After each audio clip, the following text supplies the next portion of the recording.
আলহামদুলিল্লাহ, ইসলামী আন্দোলন বাংলাদেশ তারাকান্দা উপজেলা কর্তৃক আয়োজিত আজকের এই রেলি মিছিলের উপস্থিত ইসলামী আন্দোলন বাংলাদেশ তারাকান্দা উপজেলার মুহতারাম সভাপতি হযরত মাওলানা মতিউর রহমান সাহেব দাওয়াত বরকাতুহু, অন্যান্য নেতাদের নেতৃত্ব বৃন্দ, আল্লাহ সুবহানাহু ওয়া তাআলা লাখ কোটি শুকর ও সুজুদ আল্লাহ সুবহানাহু ওয়া তাআলা দয়া এবং মায়া পর্যন্ত হায়াত দারাজ করে রমজানের পবিত্রতা যাতে সবাই বজায় রাখতে পারে এই ঘোষণা আমরা দিতে পেরেছি। এই জন্য কালিমাতুল শুকর আমরা সকলেই পড়ি আলহামদুলিল্লাহ।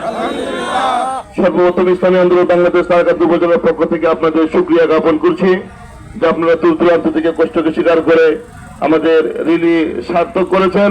এটা জাযায়ে খায়ের দুনিয়া এবং আখিরাতে আল্লাহ তাআলা আমাদের সবাইকে দান করুন, সকলে বলুন আমিন।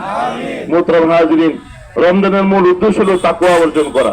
সুতরাং আমরা তাকওয়া অর্জন করব এবং এই তাকওয়ার মাধ্যমে আল্লাহর জমিনে আল্লাহর দ্বীন কায়েম করার জন্য আমরা সবাই সচেতন থাকবো তো ইনশাআল্লাহ। আল্লাহর জমিনে আল্লাহর দ্বীন কায়েম করার জন্য তিনটা জিনিসের প্রয়োজন। এক নম্বর, মজবুত একটা সংগঠনের প্রয়োজন। আলহামদুলিল্লাহ, ইসলামী আন্দোলন বাংলাদেশ মজবুত একটা সংগঠন আমরা পেয়েছি।